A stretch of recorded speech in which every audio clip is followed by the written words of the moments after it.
This program is designed to provide general information with regards to the subject matters covered. This information is given with the understanding that neither the hosts, guests, sponsors, or station are engaged in rendering any specific and personal, medical, financial, legal, counseling, professional service, or any advice. You should seek the services of competent professionals before applying or trying any suggested ideas.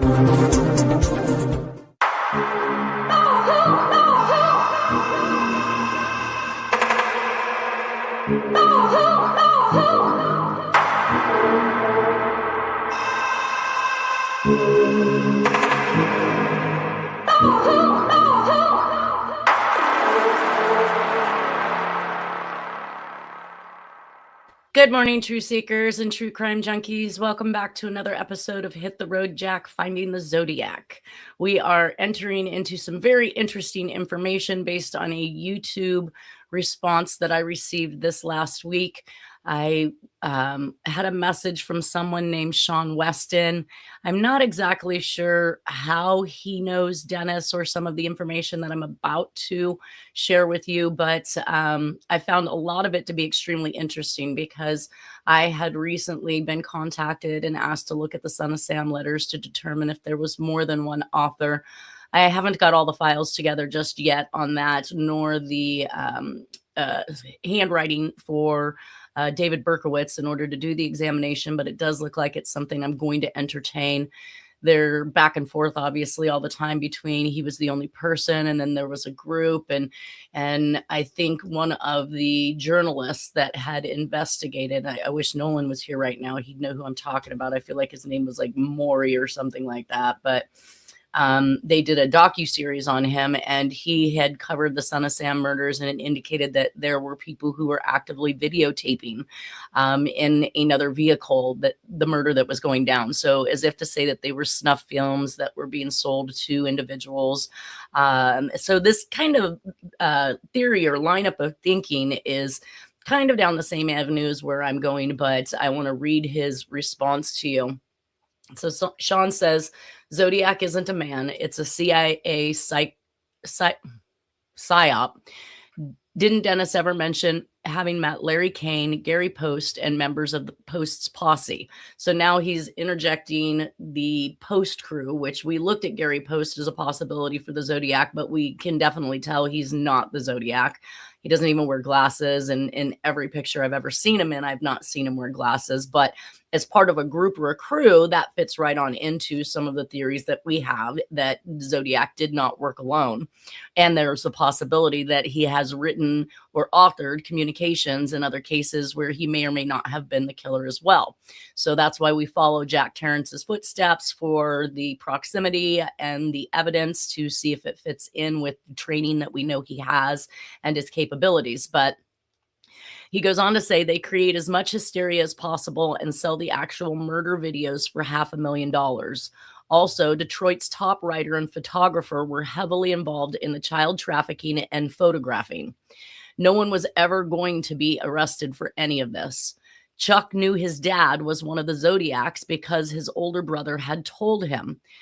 I wanted at least speak briefly on that. I'm guessing when he says older in all caps is Dennis, because Dennis is the only brother to my knowledge that Chuck has.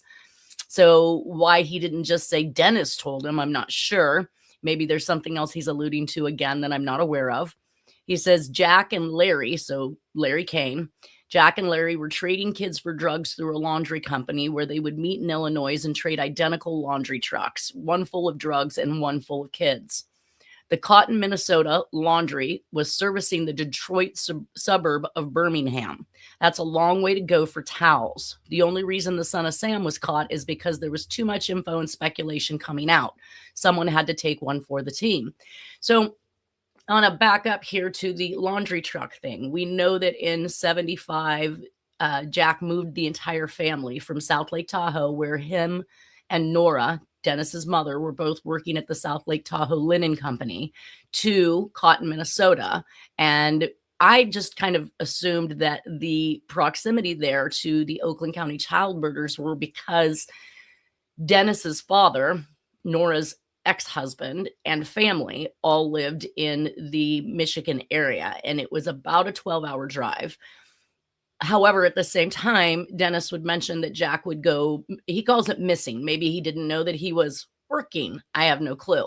But he would pick up and take off and be gone for weeks at a time, claiming to have been hunting, which is interesting when you throw that scenario of the Zodiac killer who was hunting game, which was people, into that philosophy of Jack has always gone and missing and out hunting to feed the family, but didn't come home with anything to feed the family. So when we pick back up in Cotton, Minnesota, and there is a laundry company there as well, and this gentleman is mentioning that this laundry service was actually servicing Detroit, Michigan, it kind of throws a whole nother thought process there for me to consider in regards to what Jack might be doing. Because again, like I said, he was purportedly on a disability and not making any money, not getting his disability service pay at this time because he was fighting for it in court, and how he could pick the entire family up and just move to another state without any type of resources. So we're going to be looking into that a little bit and see how it plays into the Son of Sam.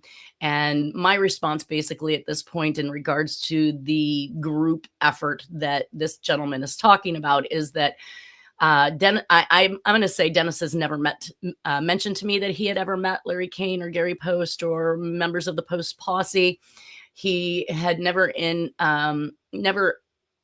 insinuated that there was any type of group involvement. He was serious and solid on the fact that his father perpetrated the Zodiac killings. The handwriting suggests that he did.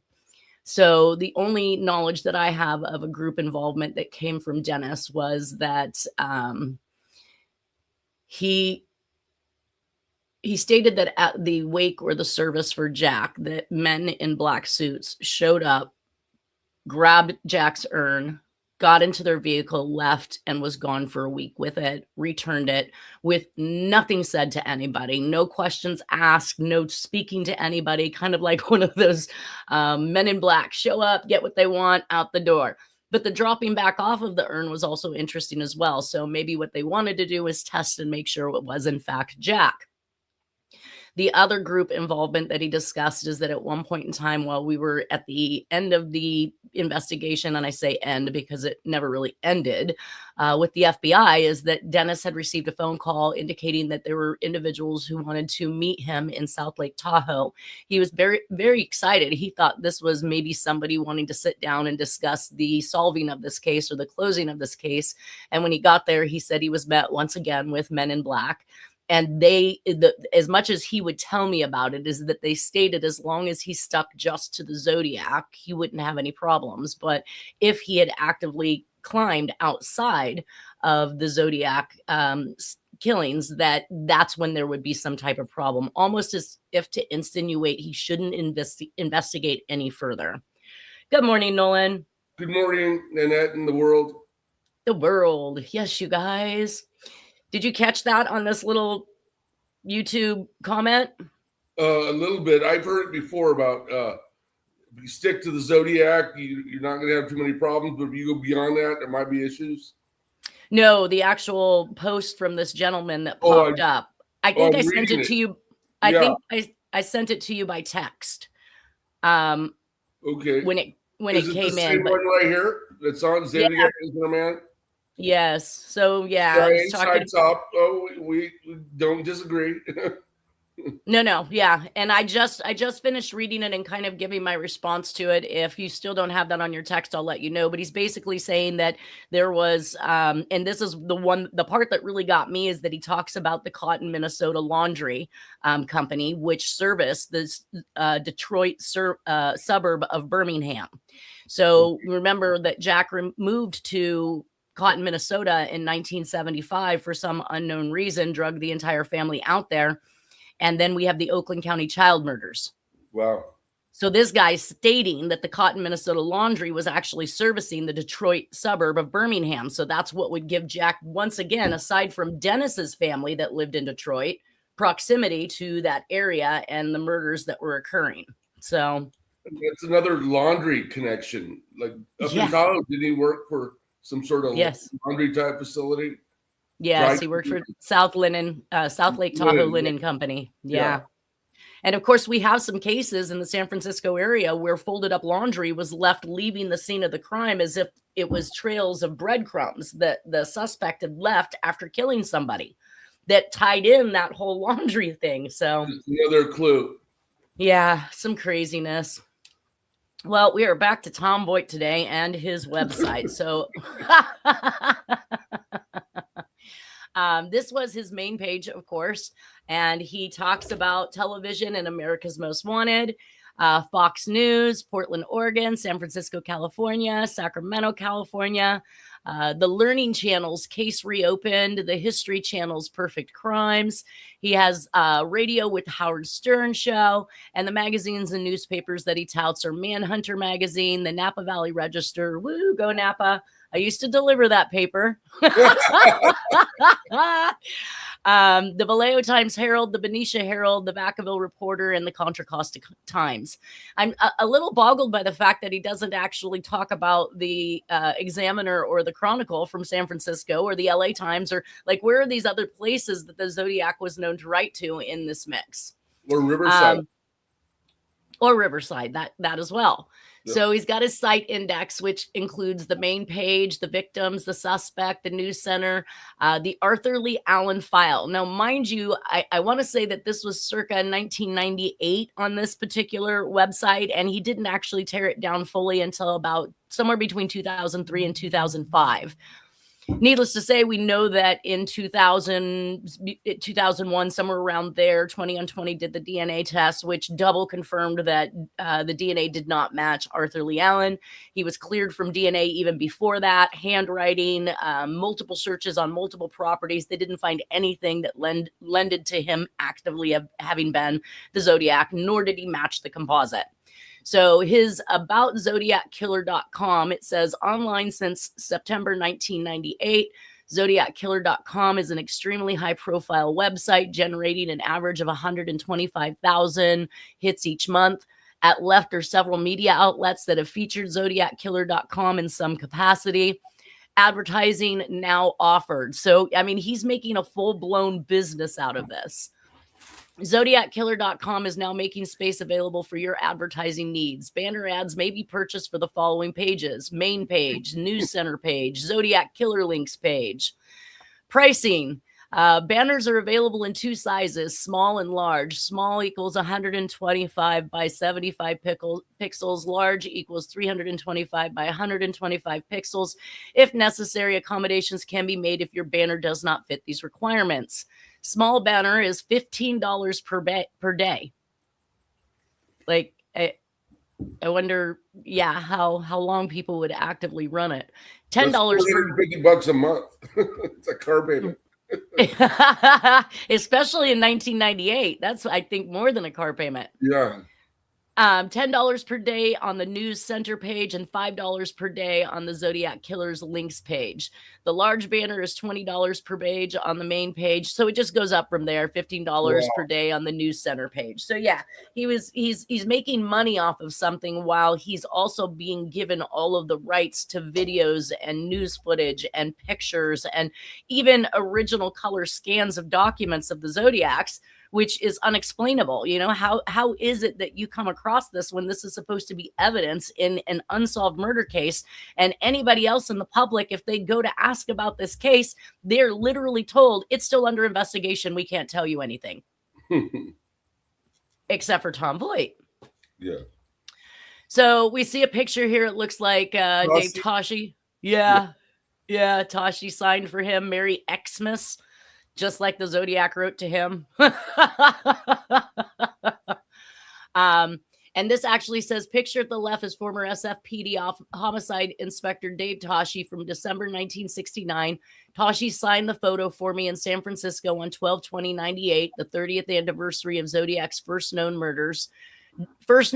So here, even at this time, even after knowing, because the FOIA files end in 1991, and I found in the FOIA files that Riverside had indicated and joined up with San Francisco on the investigation of the Zodiac because they believed Sherry Jo Bates was also killed by the Zodiac. So I do too. That would make the earliest murder, right? Not the 12/20/98. I think the earliest were the San Diego and Delita ones. Well, but those weren't hadn't officially been tied in yet. They're not. Right? Yeah, they're just. It's speculated that they're Zodiac. Yeah, but the ones that you could actually tie to Zodiac is Sherry Jo Bates. Yes, 100%. But one real quick aside. In the movie Bullet, it's filmed in the Bay Area, San Francisco mainly. Steve McQueen's a detective. He actually uses Tashi's revolver as a prop in that movie. Oh, interesting. Yeah. And it's about an assassin, blah, blah, blah, political, yada, yada. And why you can get a gun anywhere. Why are you using Tashi, the main investigator in Zodiac? I think is just a little wrinkle they put in there. Yeah. Just to add allure, Allure or a little bit of truth and reality. Yeah, who knows? Yeah. and who knows that? How did you find that out? Was that something that was said in the movie, or is that something you were told later? I think it was in the book by Homeboy, the main book. Graysmith? Graysmith, yeah. I think it was in the second book. Yeah. Well, this goes on to say, during our 20-minute conversation, Tashi was noticeably somber as he reflected on the unfortunate victims and the maniac just out of his reach. Somber, he says. But he also accuses this man of having forged letters. Yes. At some point. So that's the weirdest thing ever. Why would the lead detective forge a Zodiac letter? It makes sense to make himself look better, because this guy's tricky. I can't catch him, and that's just I think he was found to be writing letters about himself, trying to get publicity or some action from the media, but he didn't proclaim to have been the Zodiac in those. There was something that I remembered reading about it. I would have to go back again. However, I find that the two Zodiac letters that they are attempting to state, one is actually found in the FOIA files that indicates that it was not a legitimate, but then you're back and forth between the document examiners of that time, some saying it is. The only one that I know of that said it wasn't worked for the post office and the government. So that would be the least one that I would trust. As we know, government examiners don't tend to be very good at this job. Yeah. I see something up here in the right-hand corner, and it's a URL. I don't know what I was able to find in regards to it, but it says Bates DNA. HTML. So if I could link back and figure out what this URL went to and what he's talking about the DNA, maybe that's this actual clip here where it says Sherry Jo Bates was murdered the night of October 30th, 1966. The attack occurred, spelled incorrectly, on the campus of Riverside City College in Riverside, California. Bob Barnett, not his real name, was developed as a suspect within about, this is the Bob Barnett stuff. Within about 2 years of Sherry Jo's murder, initially based on the testimony of an informant who claimed Barnett had bragged about the killing. You know, what's even more insane is Barnett is Jack's mother's maiden name. Interesting. I know. So let's see. This informant was in jail when he came forward with the incriminating information about Barnett, but passed a polygraph examination. His story has remained consistent. Like Bates, Barnett was a student at RCC during the fall of 1966. In fact, Barnett and Bates dated in the weeks prior to her death. Barnett had also attended either high school or grade school with Bates. Barnett was mentioned several times in Sherry Jo's diary. They had an established relationship. The diary is in police custody. The relationship between Bates and Barnett soured after Bates returned from a visit with her steady boyfriend, Dennis. There's another way here. At which time, Bates informed Barnett that she had accepted Dennis's wedding proposal and that she and Barnett could no longer date. This occurred, spelled incorrectly again, about a week before her murder. Barnett and Bates engaged in a very public argument on the RCC campus just days before her murder. During the argument, Barnett allegedly slapped Bates. A passerby heard Barnett say, "Have you changed your mind yet?" The evening Bates was killed, Barnett was playing basketball with his buddies. Bates called him for reasons unknown, and Barnett immediately left the game saying, "That bitch is going to the library." At about 9:30 the night of... By the way, the library. Yes, that's where she was killed. Was right by the library. Library parking lot. Yeah.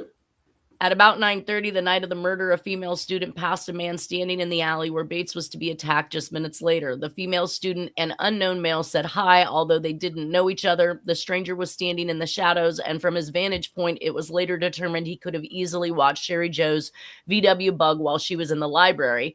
Several years later, the female student, let's see if we got this going. Yes, was shown a photo lineup which contained Barnett's picture. Although she could not identify anyone in the lineup, she had described clothing on the unknown male that matched what Barnett was wearing the night of October 30th, 1966. At about 1:30 a.m. on October, and here's the thing, if they had this suspect and they found that that there was a possibility that he's being called out over and over again as a possible suspect for him, that means they had their hands on him and could have ruled him out. So it'll be interesting to see where this goes as far as this information is concerned. It says, at about 1:30 a.m. on October 31st, only hours after Bates was murdered, neighbors witnessed two men in the alley area with flashlights. The men appeared to be searching for something, and after 15 minutes or so, they left the area. The above info led police to believe Barnett had an accomplice. Barnett's best friend was polygraphed and failed.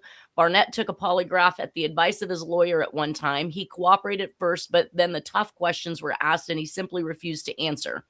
The polygraph examiner finally said, "Get him the F out of here." In spite of promising circumstances, the case against Bob Barnett was at an impasse. Early 1990s, Barnett's former best friend finally admitted after almost 30 years that he had seen Barnett in the morning of October 31st, 1966. He had accidentally run into Barnett at 2:30 a.m. at a restaurant called the Green Turtle. Barnett had asked him for a ride to RCC in order to look for something he had misplaced. To police, Barnett's friend would not admit that he had any knowledge that a crime had occurred. Spelled incorrectly again. He eventually took a polygraph which indicated he was truthful, except regarding questions that might implicate himself in Sherry Joe's murder. Well, so if there was only one person standing there, how could he be implicated in her murder if all he did was come back to help search for something? So I find that the information to kind of conflict itself, right? A little bit. But that doesn't mean he wasn't involved or a witness. And remember the MO as the way it happened. Someone tinkered with her car, and so Correct. she needed help. And that was offered a ride. The guy stepped in, the guy that I think killed her, stepped in, and then, she never got that ride. They killed her not nearby, basically. Well, and I'm still kind of unclear on the ride part, because she left the library at approximately 9:30. There were individuals who walked down that alleyway, I guess up to a certain amount of time, who said there was nothing there, nobody laying dead, nothing going on. And then she wasn't discovered until really late in the evening, which meant that she may have gone somewhere with this individual. Perhaps. Again, getting the information straight is fairly complicated, but it's interesting that this Barnett individual is one of the first times I'm hearing about it. So I'm wondering if it is something that he's already been cleared of, or if this is the boyfriend that had disappeared for 10 years. And when he came back, they did his DNA. It didn't match. So he was let off from even being a suspect. I have to go back to see who they were talking about on that. He sounds pretty suspicious, though. Right. Well, to police, Barnett's friend would not admit. I got that. Okay. Soon, another friend of Barnett's came forward and admitted that a sobbing Barnett had claimed early on the morning of October 31st, 1966, that he had snuffed Sherry. This person also passed a polygraph. Although he had no military affiliation, Barnett's sister worked at Norton Air Force Base at the time of the Bates murder. That could explain the origin of the military shoe prints. So now we're getting evidence that there's military shoe prints at Sherry Joe Bates' crime scene. And I think that's that crossover between Lake Berryessa and, the other military affiliations. Did they ever do a handwriting analysis of Barnett? I don't see that. Let's wait to see. This is new information for me. All right. Let's see. Soon after, blah, blah, blah. Although he had no military affiliation, that could explain the origin of the military shoe prints and the watch found at the scene. I'm not sure what the watch has to do with the military affiliation, though. If it is suspect that watch came from the Swindle's murder, Swindle was also military. That's my theory, that it's a clue to tie it back to the swindles. Correct. But what would two people be back there with flashlights searching for something if they intended to leave that watch as a clue? It's likely they were looking for that, or they were looking for the other half of the handle of the knife. So there was that theory that half of the Emperor knife, and it was purportedly yellow. I mean, Dennis describes this knife as being something consistent that was used in Sherry Jo Bates. So let's see. Barnett's sister is not suspect of being an accomplice. The assumption is that she might have given the shoes and watch to Barnett as a gift. So this is almost making it sound as though this watch is definitely something you would have gotten from the military. Barnett's family members did admit he had a watch similar to the one. Watch has significance. Whether it was a clue by the Zodiac or whether, I don't know, tie it back to Barnett, the watch has, it's a definite clue as to something. Well, and tied back to the military at a minimum, because that's not something I had heard up to this point. So Barnett's family had military ties too. Her dad, right? Who? Sherry Jo Bates. Yes, absolutely. But I believe he was in the Novato area up here more north towards us. He wasn't down in Riverside. Okay. But he was a military related. And the note, one of the teaser notes said Bates had to die. Right. There's like this had. She was chosen. She was picked out for a reason. We don't know that reason, but it might have to do with the military ties. I don't know. But well, there's information in the Son of Sam murders that David Berkowitz said the same thing. I need to kill you, or I have to kill you. It's that same I have to type mentality. No. Well, Berkowitz is under mind control. So, and Berkowitz was just one of the killers in Son of Sam. There were several killers. And I would think that I would think that there was several people. They were all under mind control. How else do you group up? Well, they were a part of a satanic cult. Yes. The Son of Sam murders. Yeah, the Son of Sam. Yes. I think that the satanic is no different than the attempt to make the Zodiac and solstices a theory in the Zodiac killings. I really wonder if it's truly a satanic cult as much as that's what they wanted to be portrayed as. Well, yeah, I think you're right. The timing of many of the Son of Sam are on what you call occult or witchy kind of holidays. You know, the person that I'm talking to about doing same thing. October 30th, October 31st, Halloween. Well, and I talked about the solstices as they implied, on farms. You followed the Farmer's Almanac that talked about the solstices. Right? I mean, you planted based on certain time frames. Yeah, exactly. Yeah. So, all right. So it says, let me go back to where I was at. He eventually took a polygraph, which indicated he was truthful. Soon another friend admitted, sobbing, blah, blah. I lost my place. Let's see. Barnett's sister is not a suspect of being an accomplice. The assumption is that she might have given the shoes and watch to Barnett as a gift. Barnett's family members did admit he had a watch similar to the one recovered at the crime scene and that they never saw it again after Bates was killed. Well, that's easy if he didn't wear it anymore or it broke or it whatever. There's a lot of reasons. I don't have the same watch that I've had for, you know what I'm saying? One of the watches I have, it went down and was gone for a very long time in my life because it didn't have a battery in it. Yeah. I've got 10 different watches. I don't wear any of them. Right? When Sherry Jo's body was found, 2 to 3 strands of hair were recovered from a clot of blood and tissue in her palm of her hand. At the time, technology would only show that the hair, blood, and tissue were that of a white male with sandy blonde hair. Barnett is a white male and at the time had sandy blonde hair. Tissue was also recovered from under Sherry Jo's fingernails, but it was too decomposed to gather DNA by the time it was attempted in the early 1990s. That seems absolutely insane. How is it too decomposed to gather DNA from it when it would have been collected at the autopsy and been at its freshest? Yeah, why wouldn't you do that? There was a struggle, that's for sure. Yeah. And clearly these items were found during autopsy, not, weeks later. The end of this says, during December of 1998, information was developed that Barnett was returning. Oh, this is him. He's been cleared by DNA. So we just went through all of this for So he already knows this stuff, but still reports this information, which only causes confusions and leads to multiple theories instead of pointing towards the direction of one good, solid person.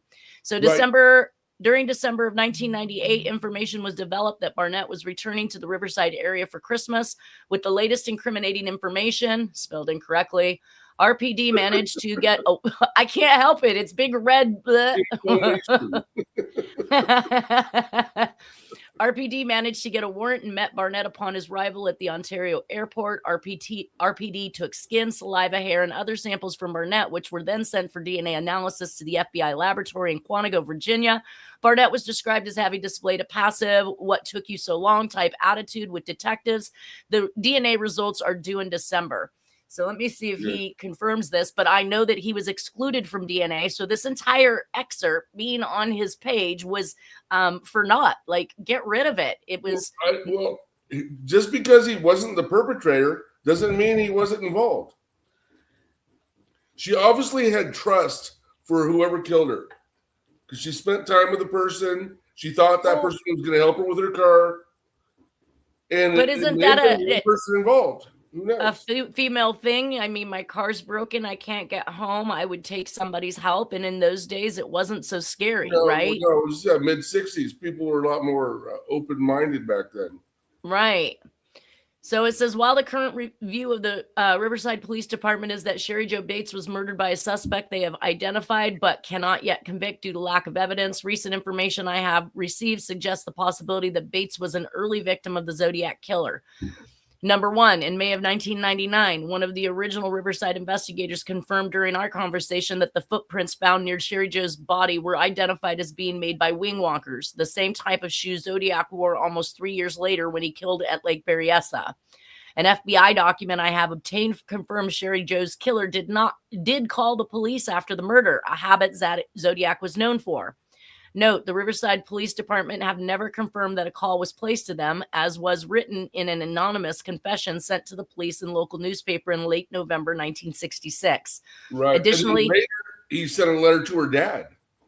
We're correct. That was one of three. So there was the confession letter that was carbon copied, and that was done on the teletype paper. Jack owned a teletype machine and could be seen fixing it in a picture that Dennis had in 1962.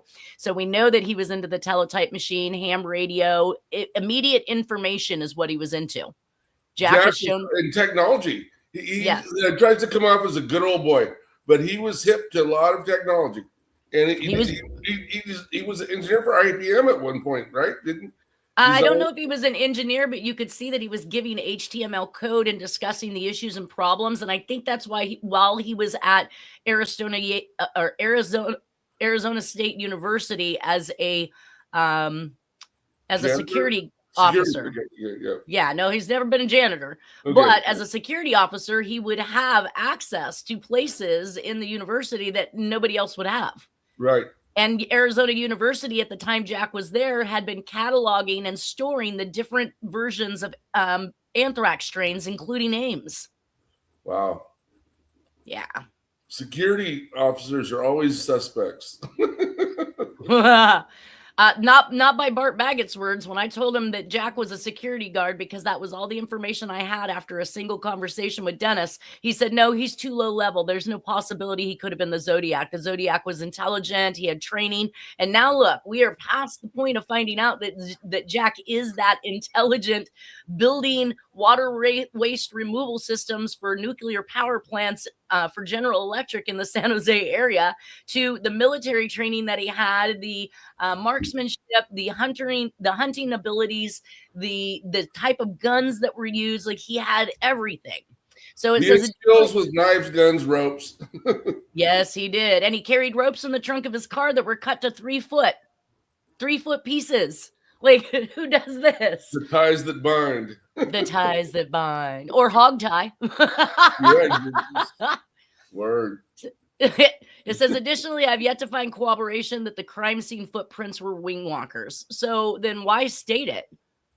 Why state in May of 1999, one of the original Riverside investigators confirmed during our conversation, and then to turn around and say, I've not got corroboration for it. That is your corroboration. Yeah. It's like you're back and forth and can't like deliver, I don't know, the information. All right. So this press release letter we have already discussed, so I'm not going to read this again, but this is basically where the Santa Barbara County Sheriff's Department is. So 1972 press release from Santa Barbara. Oh, yeah. So this is where the Edwards and Domingos case was tied in. And what this has to say here is since July of 1971, Arthur Lee Allen has been the focal point of the Zodiac case. Maybe since 1971 for a few years, but he was cleared at some point by everything. Yes. And I want to say he died in early 91. I again have to go back and look, but definitely by the time he died with a letter in his hand saying, I'm not the Zodiac, you know for sure he's not the Zodiac. Yeah. Because if it were the Zodiac, you guys, when he died, he would have had a big ha, ha, ha, ha, ha. You never got me on that communication. No. But that doesn't mean, I mean, we still believe he knew Jack. Yeah. Oh, yeah. He evidently piloted small planes. There's been talk about him having flown down to the Riverside area. We know Jack talked about having taken flying lessons with a friend and that he knew Arthur Lee Allen from him giving him a ride home from Lake Berryessa. So there's lots of connectivity there. Yeah. It says Arthur Lee Allen has been a focal point of the Zodiac case, impossible to eliminate as a suspect. Can you believe this? 1998, impossible. And I'm saying 1998. Just been eliminated.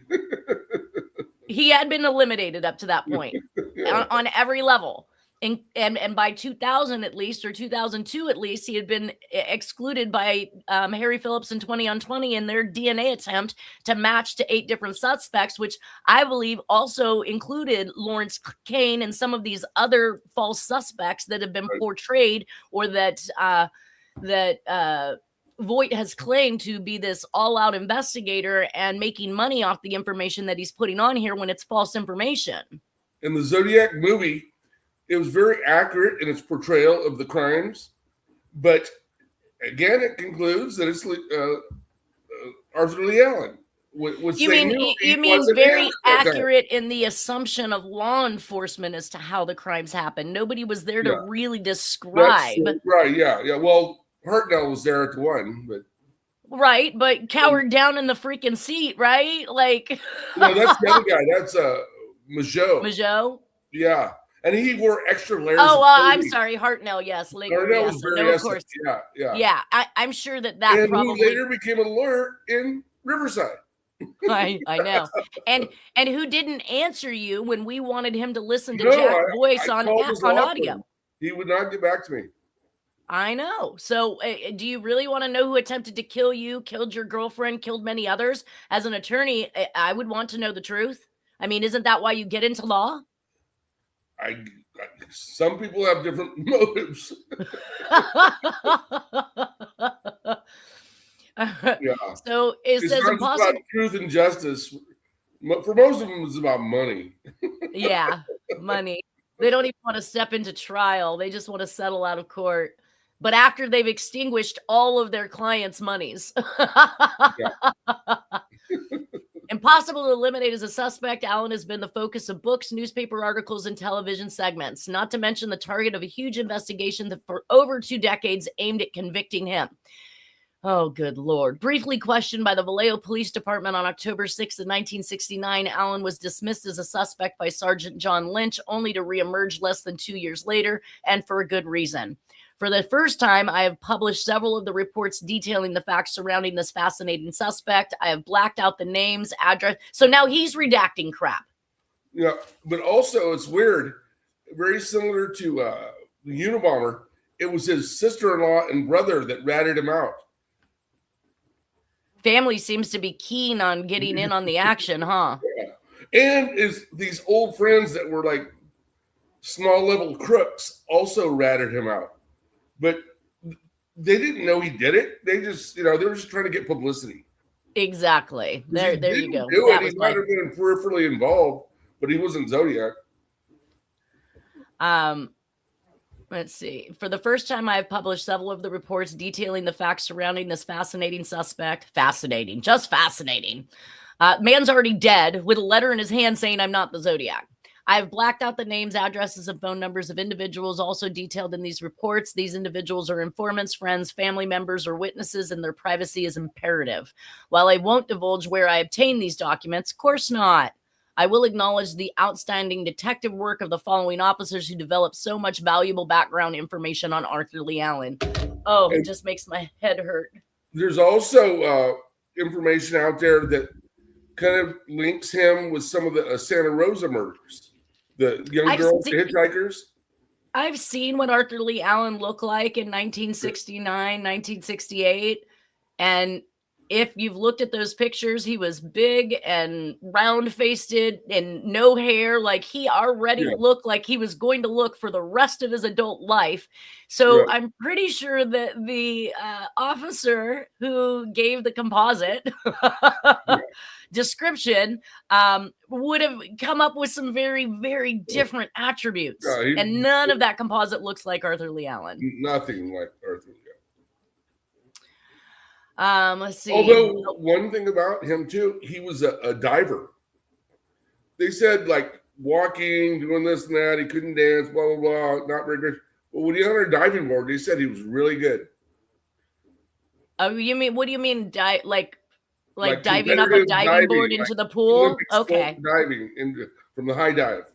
So and I always, here's the funny part, because he had the Zodiac Divers Watch, I attribute that to diving.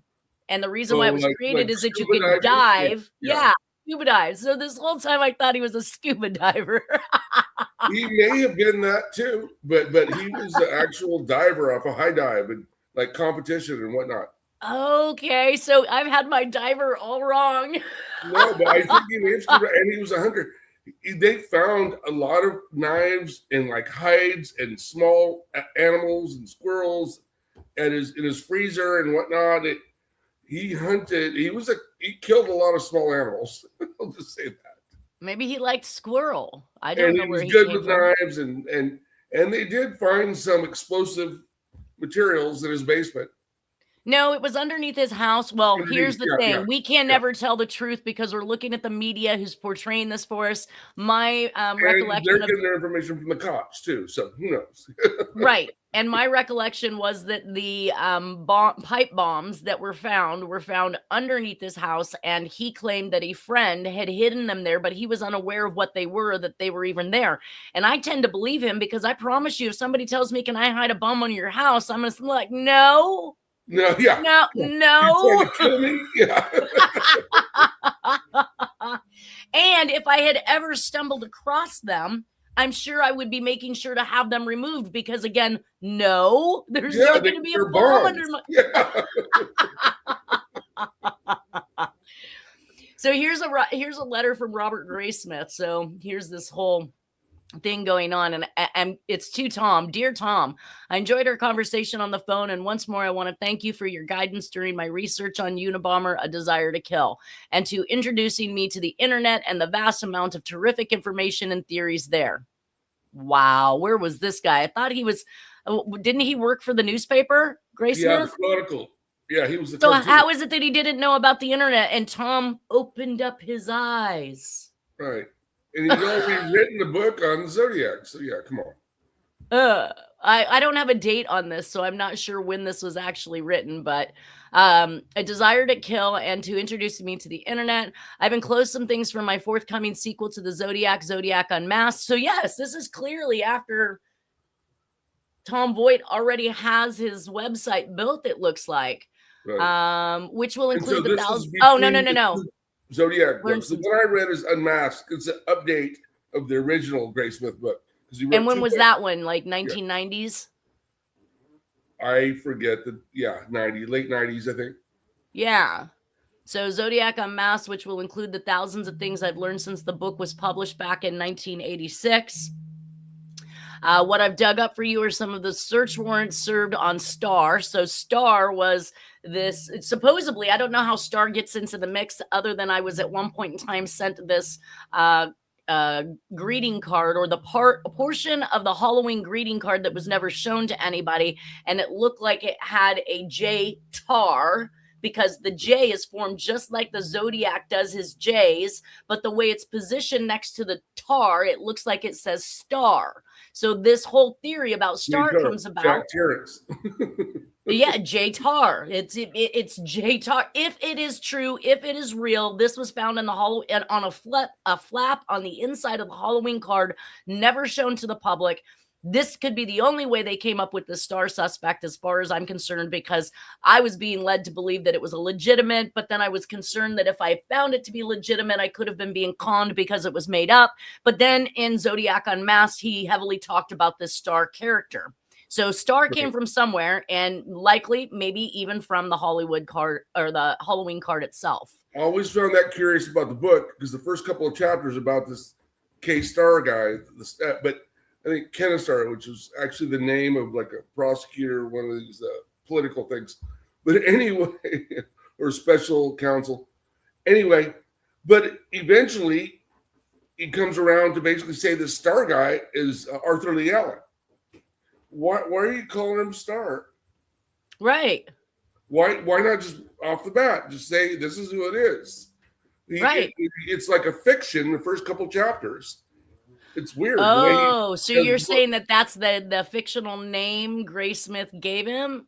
Yeah. So how do you write a book as if you're the ultimate authority source? yeah, authority for the Zodiac case, but use fictional characters and fictional information. Yeah, the first couple chapters are about this Star guy, and we're all, who the fuck is he? Excuse my language, you know. And then later it comes around to reveal that Star is actually Arthur Lee Allen. I almost want to do some graphology on Robert Graysmith's signature here, because not only does he cross himself out, which is a way to 86 yourself, he has a cover over the entire top of his name as if to hide things. He has a whole lot of inner workings in his lowercase o, which when you see these type of movements, they tend to indicate that you're not an honest person.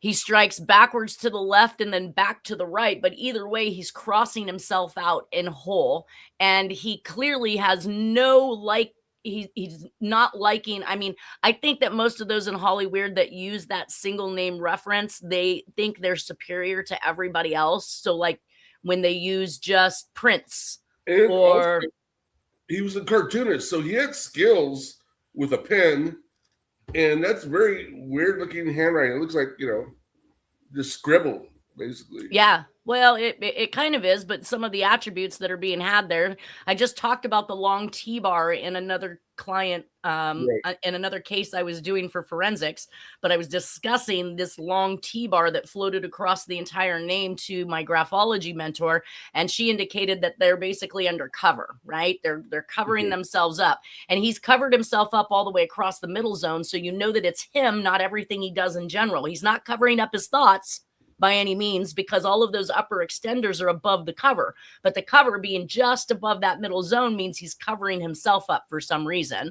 And then, like I said, signing with a singular name, he doesn't want anybody to either know who he is, because it's not clear communication. You can't tell from that it's Robert. You could assume because it's ROBR, and then you see the crossbar, that's supposed to mean it's a T, right? I guess. I'd like to see other versions of his signature. Right? Who knows if he even signed it? Was this from Voight's website, this letter? Yes. Yeah. Who knows if it's authentic even? I don't know. He says, what I've dug up for you are some of the search warrants served on Star by the police. They will be part of Zodiac Unmasked. And so why is he calling him Star? Yeah, right. That's so weird. In the middle of a letter, if he's going to then turn around and state that that's Arthur Lee Allen. Yeah. This book will include hundreds of photos, or at least as many as we have room for, new maps and drawings. I've taken some time on this, but I want to do America's Post amazing case justice. I will use some of the 500 pages we did not use in the original Zodiac. I've also sent along some of the drawings I did for the bell tower. They are 11 inches by 17 inches. So I don't know you can scan them into your web page. You're welcome to do so and reproduce this letter as well. Most of the boxes of Zodiac letters, photos, and drawings are in a warehouse or on loan. So I hope Xeroxes are all right for your purposes. If I can get it to you, I will send along some of the handprinting Star did in his trailer back in the 1970s. I have originals to these. Please credit these to my forthcoming book, Best Robert. So maybe he's calling him Star in this letter because he's going to write the book about him being Star and he wants it to coincide. I have no idea. Very, very strange. Anyways, we are definitely at our last. I was curious about that. Why you introduce the Star character when you right? Well, that's all we have for today, Nolan. We are at our limit. And so I hope everybody has a wonderful weekend. Thank you for being here. We're going to pick back up next week on this conversation, obviously, and continue with the information from Tom Voight's website. Awesome. Thank you, everybody. Take care. Oh,